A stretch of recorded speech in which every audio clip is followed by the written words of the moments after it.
And now, time for weekly show with a passionate India lover, chairman of ITV Gold and Parikh Worldwide Media.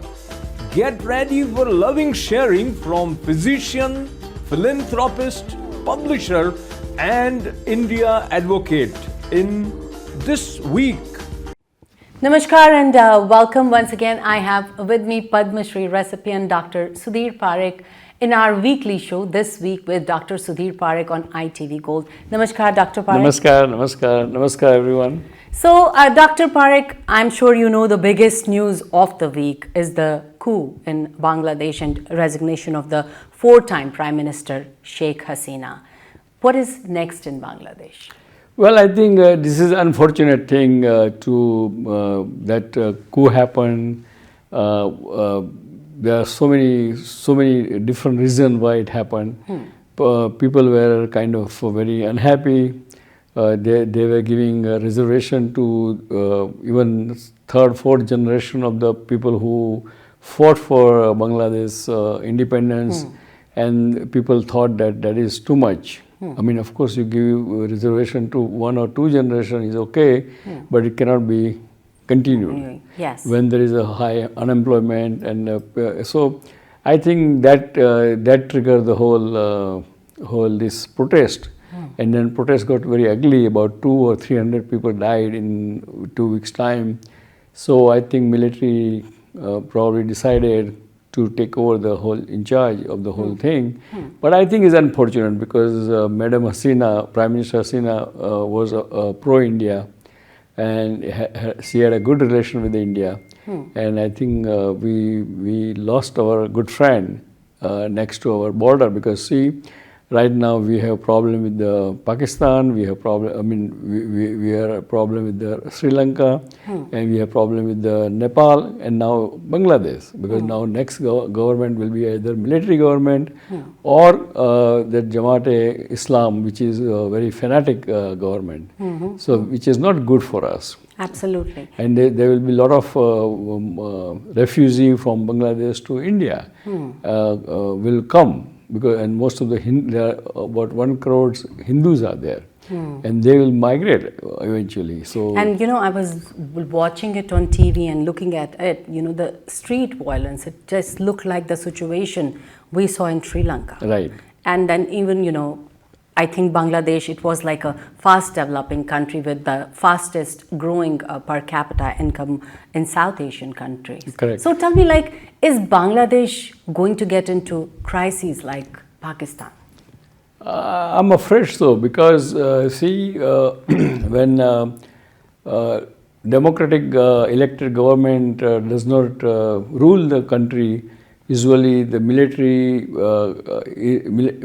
rule or even other extreme conservative group rules the country, then country becomes kind of instead of having multi-dimensional country, becomes one focus, one religion country, and that is not good. Good idea. And the military dictatorship is not good idea anyway, because it's a kind of run by 1 or 2 or 5 people in the military, and which can be always autocratic. Right. And as you were earlier saying that India is a friend of Madam Hasina, and she stopped over in Delhi towards her final destination. I think this was a friendly neighbor India needed and developed. So what role should India play now? Well, I think India, of course, first thing, India did a very good thing that gave her a temporary asylum. This is not permanent asylum in India because that also again is a kind of dicey politically. So I think this is temporary because she wants to get asylum in England, UK, but UK is kind of not. UK is so far refusing it, what I understand from the news sources. So I think eventually she may get it because I think her family is in UK. And she wants to go to UK, yes, to get the asylum there. But I think UK government is not helping her. So let's see what happens. But I think, as you say, what India should do, India, of course, Indian government is doing everything what they're supposed to do. Means they make sure that border is well secured. There is no infiltration of the people from that border. Plus, also India has to now recalibrate the relationship with the Bangladesh, because we were good friends for last 15 years, and now we don't know what happened next. All right, so just moving on the topic, let's now focus on the economy. And you know, the market has been globally kind of tanking from last few days. So, and we have hit a very low day on, that was Monday. So are we in like correction or recession? No, I think this is correction. This is normal correction in a way.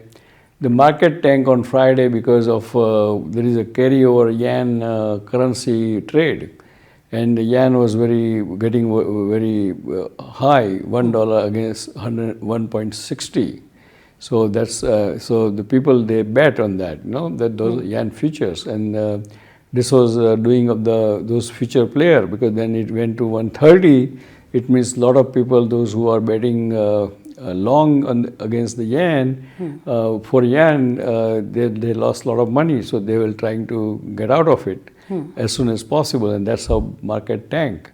And the other thing happened is that probably unemployment in USA, it went up to over 4%, and which is also kind of indication of the impending recession. And because of those two factors, market tanked. But today market recovered almost 3/4 of it. Wow. So this is nothing to do with probably there is no recession, because USA economy is looking very strong. So I don't think there is a recession, but I think this gives the kind of red flag to the Federal Reserve Bank to lower the interest rate and make it a little more comfortable for the people. Do you have like any tips for common investors on what they should say, do basically? Like they say in India, we should get the cash out and put it under the mattress. No, I think I would say other way around, that whenever this kind of dip happens, because our economy is so strong, most of the first 10 companies are in trillions. So that kind of company never go out of business overnight. So you don't take out the money from, when they say that a smart investor always buy when there is a dip, when everybody sells. That's the way to buy. Now, for example, you could have bought NVIDIA yesterday at $92. Today is again back to 103. So in one day you could have made 10% on the money. So that the smart money always buy when everyone sells. And so with all this, yes, today it's better, the market, but when this market goes down, and it has been going down for a while, so tell me, is there any sector which might be better than others? Well, it all depends. The sector is changing, right? So far, all these Magnificent Seven stocks are very good, and those who invested in that, and they have handsome profit in last 1 year, even for this year. So those are the tech sectors like NVIDIA, chip stocks, Apple, Tesla, Google, those Meta, and what person should do, a good investor should do, is invest in kind of different sectors, not in one sector. Because one sector you can make big money, but you can also lose money. So always diversify your portfolio in a different sector, like utilities, like stock like FedEx, or stock like Booking. Booking is a travel company. Last week it was 3,900, then Monday it went to 3,200. One stock, $3,200 stock, and now today it came back to 3,400. Wow. So this kind of, one has to diversify, and one should not put all money in the stock. They should put at least, conservative wisdom says that you put 60-40 60% in the stock of your investment and 40% in the bond or other other things like real estate or whatever. So I'm sure you must have heard in the news that Feds are promising like to change the interest rates Yes. in their next meeting. So how does this impact the real estate market? It does impact because Fed reduces the Fed rate. It means all the borrowing rates comes down. And so it comes down, then it becomes more attractive to real estate to the people. It becomes more affordable to the people. And I mean, this 1% drop in the rate makes big difference in mortgages and loan payment and so forth. And as you know that in USA, the whole economy goes into borrowing money and the spending and so forth. So I think cutting rate, I think they will cut the rate in September. There are two reasons. Number one, it's really overdue to cut the rate, and number two, the election is coming. Okay. So always administration who is in power will push them to cut the rate too. All right. So let's move on to our favorite round, that is the rapid fire round, and you know the rules. So first rapid fire question is from Samir. Samir wants to know, Kamala Harris picked Minnesota Governor Tim Walz over Pennsylvania Governor Shapiro. Good choice, yes or no? I think it's a good choice for Kamala Harris because see, always you pick the vice president where there is chemistry. Kamala Harris has to feel comfortable, not otherwise. And I'm sure she has a good reason why she picked Tim Walz. And it's I would like to pleased to announce that our cameraman is there or was there when she announced that. So we are the only South Asian channel who was invited to cover that press conference. So I think we should all feel good about it. Absolutely. And I think time will tell how this selection will fare. But usually in election, people vote for president, not for vice president. Absolutely. So next question is from Radhika. She wants to know, is Iran going to attack Israel? Probably, because since Israel has killed those very senior leader of the Hezbollah and Hamas, so I think there will be some retaliation. We don't know which form and when. It's hard to say. And continuing with this, the question is from me to you: will this war escalate? Well, I don't think so. It will escalate for a temporary, but then all the cool-head superpower like USA, European Union and Russia will make sure that it comes down because there's no one's interest to escalate the war. All right. Sunny wants to know, is army going to run Bangladesh or will we see a re-election? I think probably next 6 months to 1 year, probably army will run the Bangladesh.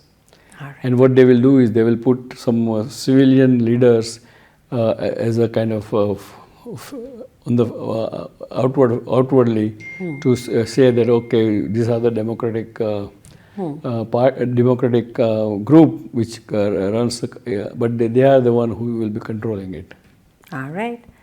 And my last rapid fire question is from Ravi. Ravi wants to know that Gautam Adani has announced that he's working on a succession plan and he has 4 successors between his sons and nephews.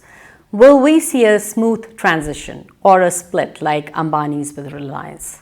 I think it will be good transition because I know Gautam Adani very well, very closely. He's a good friend of mine. So I know that the way he has put together his business, it will be a very smooth transition. All right. So before we give out, this week's message, I want to remind our viewers that you can follow Dr. Parikh on Facebook at Dr. Parikh, and you can also follow him on Twitter. The handle is SUDPARIKH. Please go ahead. Dear friends, we have so many things happening in the world. Number one is Prime Minister Hasina, who was our very good friend of India.